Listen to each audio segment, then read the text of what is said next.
Hello बच्चों, स्वागत है आप सभी के हमारे अपने YouTube चैनल शिक्षा में। तो कैसे हो आप लोग? आई होप कि आप लोग तो बहुत अच्छे होंगे और मेरे प्यारे आप बहुत अच्छे से पढ़ाई भी कर रहे होंगे। मेरे प्यारे, आप लोगों के इस प्यार के लिए मैं क्या बोलूं, मेरे पास कोई शब्द नहीं है। बट फिर भी बहुत बहुत थैंक यू आपको कि आप लोगों ने मेरे ऊपर इतना ट्रस्ट और इतना प्यार दिखाया। दिल से धन्यवाद है आपका, थैंक यू है।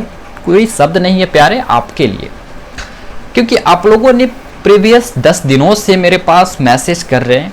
बहुतों ने कॉल किया, जिसके पास मेरा कॉन्टेक्ट नंबर है, व्हाट्सएप पे मैसेज भरा है, टेलीग्राम पे है और प्रीवियस लेक्चर के कमेंट बॉक्स में भी हमारा मैसेज भरा हुआ है कि सर आप 2025 के लिए इस चैनल पे प्रिपरेशन कब से स्टार्ट कर रहे हो, क्यों नहीं कर रहे हो, कोई अपडेट क्यों नहीं दे रहे हो। तो इस प्यार के लिए और इस भरोसे के लिए मैं आपसे क्या ही कहूँ, कोई शब्द नहीं है, मैं बिना शब्द वाला हूँ। देखिए, बात करें अगर जो बच्चे मुझे नहीं जान रहे हैं तो उनसे एक रिक्वेस्ट हम ये कहेंगे कि बस जस्ट 1 मिनट मुझे दे दो और मैं पूरा का पूरा चीज़ें मैं आपको बता दूँ। देखो, जो नए बच्चे हैं वो ये देखकर ना जाएं कि क्या है नहीं है। एक बात सुन लो मेरा, सबसे पहले इसको कंटिन्यू करने से पहले एक चीज़ है मैं आपसे बता दूं कि आपसे मैं हम्बल रिक्वेस्ट, आप अपना बड़ा भाई समझ लो या सर समझो, जो भी समझो, कोई दिक्कत नहीं है यही कि अगर मानते हो, ट्रस्ट है, नहीं है कुछ भी, तो एक बात सुनो, आप समझदार हो, बच्चे नहीं। करो क्या कि अभी आप जल्दीबाजी में कोई भी कोर्स परचेज बाय मत करो। पेड कोर्स, अनेकों यूट्यूब चैनल आपको बेचने के लिए अपना कोर्स चले आए हैं, बड़े से और छोटे तक, ठीक है। लेकिन मैं कहूँगा कि अभी खरीदने की क्या ज़रूरत है, अभी तो कोई नीड नहीं है, कोई ज़रूरत नहीं है। टाइम क्या हो रहा है, टाइम अभी है आपका, जुलाई ख़त्म है, अगस्त स्टार्ट होगा, ठीक है। अगस्त स्टार्ट होगा, एग्ज़ाम होता है आपका करीबन मार्च अप्रैल में, ओके। कब तक होता है आपका एग्ज़ाम? होता है अप्रैल तक। तो अगस्त से अप्रैल आप काउंट करोगे तो कितना होगा? 8 और 4 12 और 4 8 महीने का ओवरऑल पूरा का पूरा टाइम है प्यारे। कितने? 8 महीने का पूरा टाइम है, 8 मंथ का, ठीक है। चलो, 8 मंथ का पूरा टाइम है। अब बताओ, मैं बताऊं आपसे कि आपको इसमें ज़्यादा कुछ पढ़ना नहीं है। पहले आप करो क्या, एक नया कॉपी ले लो और पूरा का पूरा सिलेबस नोट डाउन कर लो। क्या 8 महीने में आप नहीं पढ़ पाओगे? और ये जो चैप्टर है, जो पॉइंट्स है, मैं आपको बता दूं कि अगर आप मेरे से पढ़ोगे तो मैं पूरा फ्री ऑफ कॉस्ट और इसी चैनल पे पढ़ाऊंगा, ठीक है। फिर आप कहोगे कि क्या सर आप तो पढ़ाओगे, चलो ठीक है, लेकिन हमें तो पेड वर्जन में, पेड कोर्स में क्या मिलता है? डीपीपी मिलता है। क्या आप डीपीपी दोगे? हमें तो पेड वर्जन में नोट्स प्रोवाइड किए जाते हैं, क्या आप नोट्स दोगे फ्री में? हमें तो पेड वर्जन में टेस्ट प्रोवाइड होता है, क्या आप टेस्ट दोगे फ्री में? हमें तो पेड वर्जन में क्या मिलता है भाई, और कुछ मिलता है क्या? Notes, DPP, test, doubt solving. Doubt के लिए हमें ऑप्शन रहता है कि मैं जो भी पूछूंगा, मैं क्योंकि मैं फी दिया हूँ, रुपया दिया हूँ, पेमेंट किया हूँ, तो बताना पड़ेगा। क्या आप दोगे? तो मैं कहूँगा कि यस। अब सुनो, भागना मत, सुनो, धैर्य रखो और सुनो।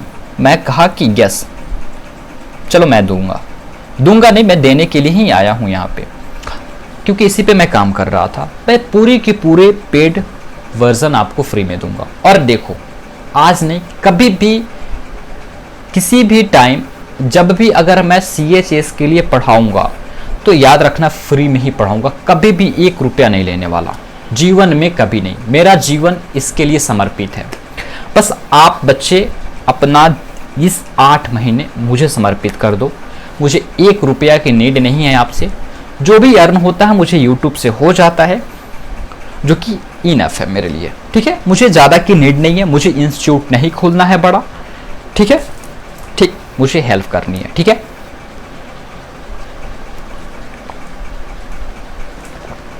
ओके, चलो, तो मैं पूरा का पूरा चीज़ें आपको दूंगा, ठीक है।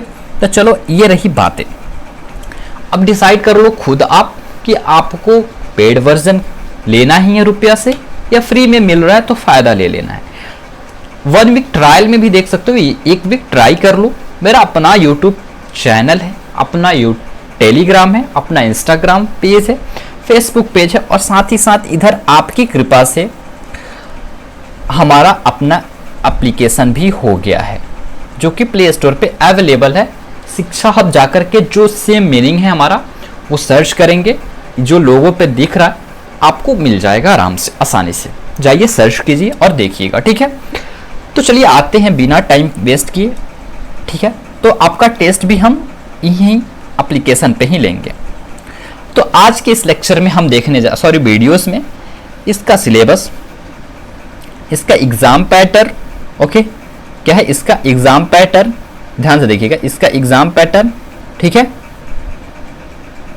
इसका एग्जाम पैटर्न को देखेंगे, हाँ समझ रहे हो ना मेरी बात को। और सब्जेक्ट वेटेज क्या है इसको देख लेते हैं, बस कुछ नहीं। तो आप मुझे समर्पित करो अपने आप को, मुझे कोई नीड नहीं है, ठीक है। तो चलो इत्मीनान से एकदम पढ़ना देखना। देखो सबसे पहले पैटर्न की बात करें तो पैटर्न के लिए मैं एक वीडियो यहाँ पे आई बटन में दे दूंगा, वहाँ से आप देख लेना, ठीक है। बाकी पैटर्न बदला कुछ नहीं है, थोड़ा सा मार्क्स का कुछ झोल है, बट कोई दिक्कत नहीं है। देखो आज हम सोशल साइंस का एकदम जो है पोस्टमार्टम करेंगे सिलेबस का, इसलिए देखो पूरा का पूरा चाकू ये सब लेकर के रेडी है। तो देखो सबसे पहले मैं बात करूँ सोशल साइंस में आपको ओवरऑल पढ़ना क्या है। पढ़ना है आपको हिस्ट्री, दूसरा पढ़ना है पॉलिटिकल साइंस, उसके बाद पढ़ना है ज्योग्राफी, और कुछ ओवरऑल की मैं बात करूं तो उसमें पढ़ना आपको करेंट अफेयर्स, उसमें पढ़ना है स्टैटिक जीके, उसके बाद इसमें पढ़ना है आपको इकोनॉमिक्स का कुछ पार्ट्स, बस इससे ज़्यादा नहीं। बट मेजरली ये 3 पढ़ने हैं और करेंट अफेयर्स, ठीक है। चलिए आगे डिस्कस करते हैं एक एक को लेकर के और आपको समझाते हैं। पहले हिस्ट्री देखते हैं।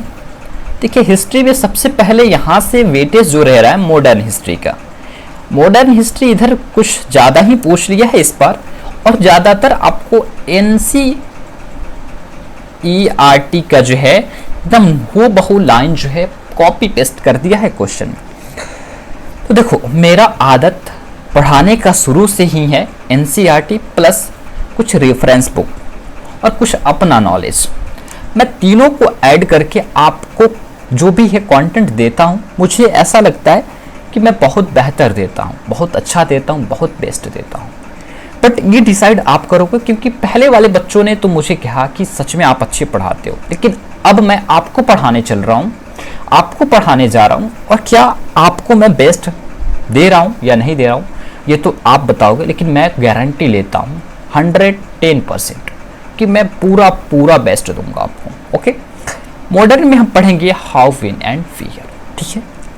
इंपॉर्टेंट डेट्स, ठीक है, जो भी है इसको देखेंगे। फॉर्म ट्रेड ट्रेडर्स, ठीक है, जो भी कंपनियां आई हैं उसको देखेंगे, उसकी पावर, उसके आने का रीज़न, इंडिया में कैसे आई और कैसे रूल किया, कैसे एक्सटेंड हुआ, सेटिंग अप, जो भी है वो देखेंगे पूरे के पूरे कंपनी का। ईस्ट इंडिया कंपनी का स्थापना जो है कैसे हुआ। बात करें तो ये देखो क्लासेस का जो चलने का, रन करने का जो लैंग्वेज होगा वो दोनों में होगा। मैं पहले क्लियर कर देता हूँ, हिंदी और इंग्लिश में, ठीक है। बट देखो ज़्यादातर मैं हिंदी का यूज करूँगा, क्योंकि बात करें तो हिंदी और इंग्लिश दोनों में एक्सप्लेन करना कठिन है, और मैं दोनों की क्लासेस अलग अलग नहीं ले सकता। लेकिन हाँ जहाँ ज़रूरत है इंग्लिश का वहाँ पे मैं ज़रूर यूज़ करूँगा, ठीक है। तो दोनों ही लैंग्वेज में आपकी क्लासेस रन करने वाला है। रूलिंग ये सारी चीज़ें देखो, कंपनी बिकॉम द डिवाइन। आप देखो करो क्या, मैं ये जो है वीडियोस का ड्यूरेशन जो है लेंदी नहीं करना चाह रहा, तो इसलिए स्क्रीनशॉट ले लो आप, और कुछ नहीं करना है, इसका सब स्क्रीनशॉट ले लो, ठीक है। और स्क्रीनशॉट लो, फिर मैं आपको पूरा का पूरा समझा दे रहा हूँ। देखो ले लो, चलो ठीक है। अब देखो वहाँ तक तो रहा आपका, क्या रहा, वहाँ तक रहा आपका मॉडर्न। अब आता है यहाँ पे मेडिवल हिस्ट्री। देखो मध्यकालीन भारत जैसे ही ये कंपनी का जो है ख़त्म होता है, सॉरी मॉडर्न से पहले ना रहता है मेडिवल, ठीक है, मध्यकालीन। देखो कि जैसे मध्यकालीन भारत खत्म होता है तब आपका मॉडर्न आता है। फिर है क्या, इन्वेजन ऑफ मुस्लिम, यानी कि मुस्लिमों का आगमन जो है कैसे हुआ। ओके, मुस्लिमों का आगमन जो है कैसे होता है, इसको देखेंगे हम लोग, ठीक है, इसको देखेंगे। ओके, ध्यान से देखना, थोड़ा सा इसे छोटा करने की मैं कोशिश कर रहा हूँ, हो जाए तो बेहतर है और होना ही पड़ेगा इसे। जैसे कि इसमें देखेंगे मोहम्मद बिन कासिम, मोहम्मद ऑफ गाजी, मोहम्मद गोरी, इन सभी को देखेंगे। फिर देखेंगे दिल्ली सल्तनत, जिसमें देखेंगे self dynasty, Khilji dynasty, Tughlaq dynasty, Lodi dynasty, जो भी हैं गुलाम वंश, उसे देखेंगे। खिलजी वंश के बारे में पूरा डिटेल में बताएंगे, पढ़ाएंगे, समझाएंगे, आपको एक एक कॉन्सेप्ट क्लियर कराएंगे। और मेरे कहने का तात्पर्य आप समझ ही लिए, एन सी और ई, फिर आर जोड़ो टी, प्लस कुछ रेफरेंस बुक और कुछ अपना नॉलेज, तीनों का समराइज करके मैं आपको कंटेंट देता हूँ, आपको पढ़ाता हूँ। थर्ड है हमारा मुगल एम्पायर। फिर देखो भक्ति मूवमेंट देखेंगे, जैसे कि शिव धर्म, वैष्णो धर्म, कबीरदास, ठीक है, ये गुरु नानक। इसी में पढ़ेंगे हम बुद्ध तो उसमें पढ़ लेंगे, बट अभी यहाँ मध्यकालीन में जो भक्ति मूवमेंट हुआ था इतना ही। विजयनगर एम्पायर, ठीक है, ठीक है, इसे देखेंगे। देखो ज़्यादा टेंशन लेने की जरूरत नहीं है, आपका सिलेबस ऑटोमेटिक कवर होगा, आप एक एक करके पढ़ते चलो।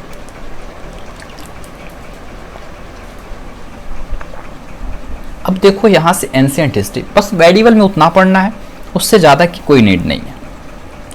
एंशिएंट में आप देखो इंडस वैली सिविलाइजेशन, वैदिक पीरियड, ठीक है, महाजनपद, ठीक है, Buddhism, Jainism, Maurya dynasty, Gupta, इसको देखना है बस। ओवरऑल इससे ज़्यादा कुछ पढ़ने की ज़रूरत नहीं है, ठीक है। तो हमने हिस्ट्री में सारी की चीज़ें देख ली।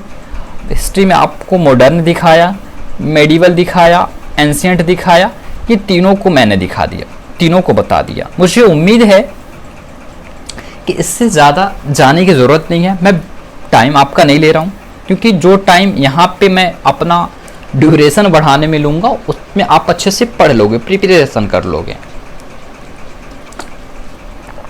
अब देखो यहाँ ज्योग्राफी की मैं बात करूँ तो ज्योग्राफी में हम देखो क्या देखते हैं, रिसोर्स देखेंगे, land, soil, water, nature etcetera, agriculture देखेंगे, इंडस्ट्री देखेंगे, ह्यूमन रिसोर्स देखेंगे। देखो ये एग्रीकल्चर वाला सेक्टर इको में आ जाता है।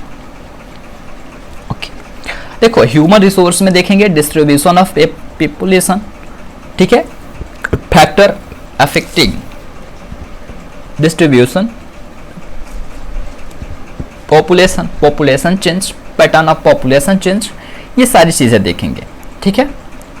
तो हम ये ज्योग्राफी के अंतर्गत देखेंगे, जो कि कुछ इकोनॉमिक्स का भी पार्ट है। फिर देखो ज्योग्राफी दो टाइप्स के होते हैं, कौन कौन से, पहला वर्ल्ड, फिर आपका यहाँ देख लो वर्ल्ड के बाद आपका फिर world geography, Indian geography. World में देखो सोलर सिस्टम देखेंगे, earth and it's moments, latitude and longitudes, type of winds देखेंगे।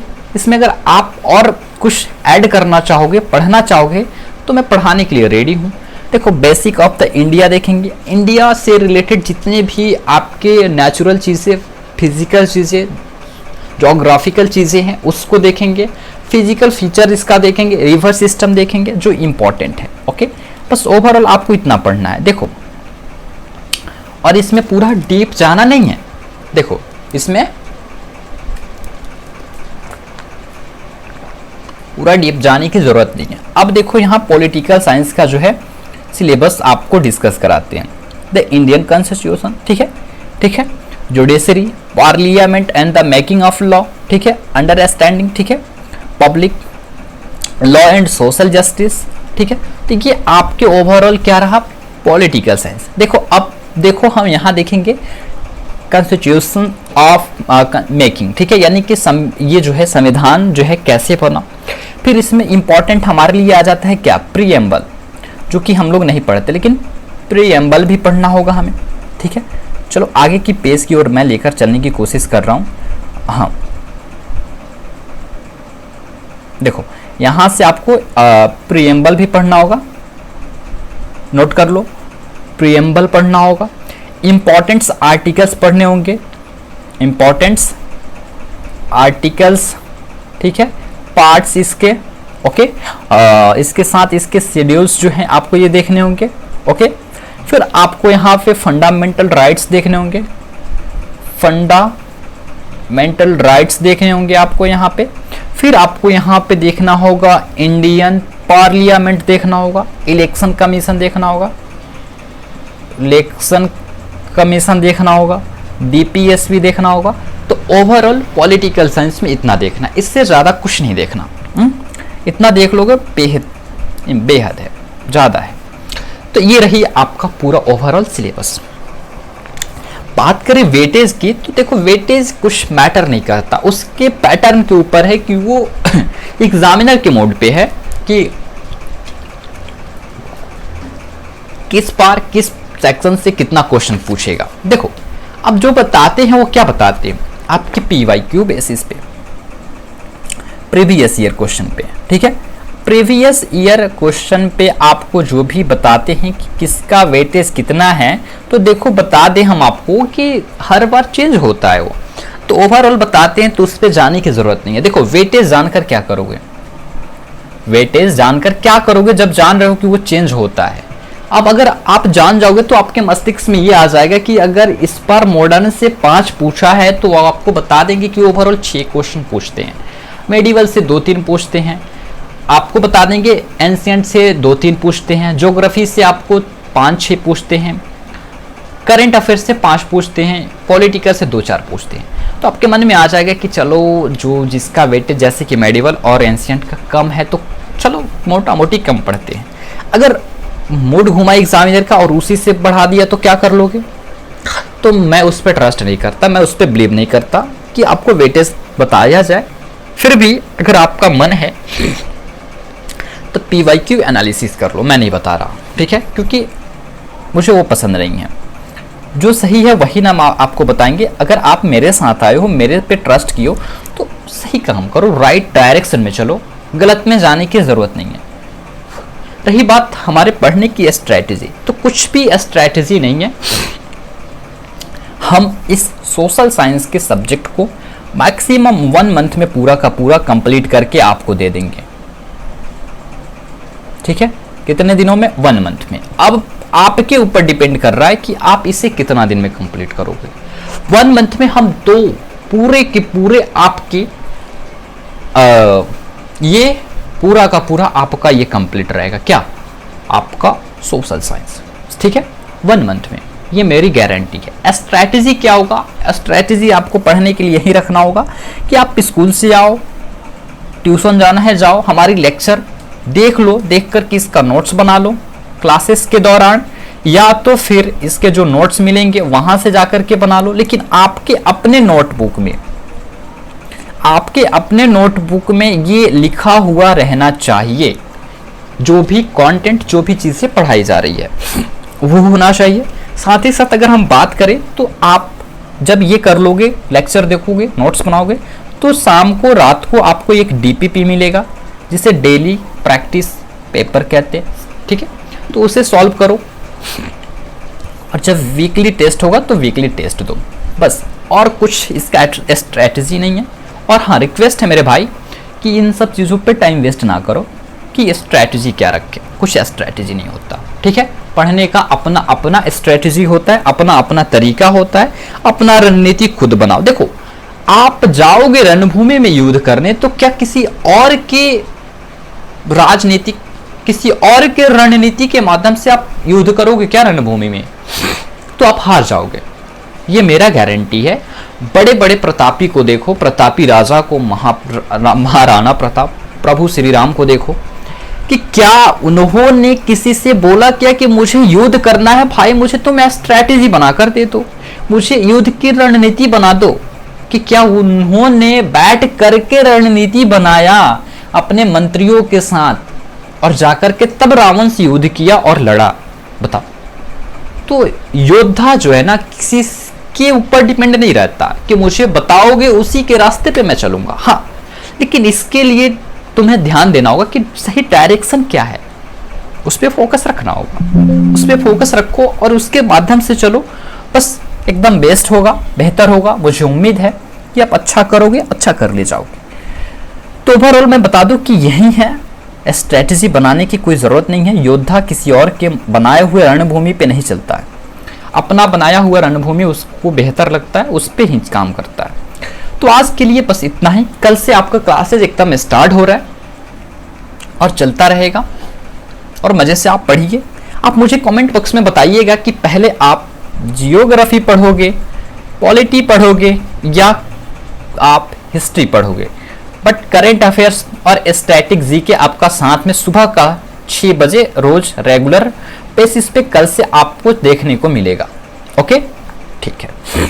तो यहां तक आप रेडी हो तो मुझे कमेंट करके बता देना। तो आज के लिए इतना ही, फिर मिलते हैं नेक्स्ट लेक्चर में। तब तक के लिए सभी को थैंक यू, जय हिंद, बाय बाय मेरे प्यारे डियर। चलिए, एंड लव यू।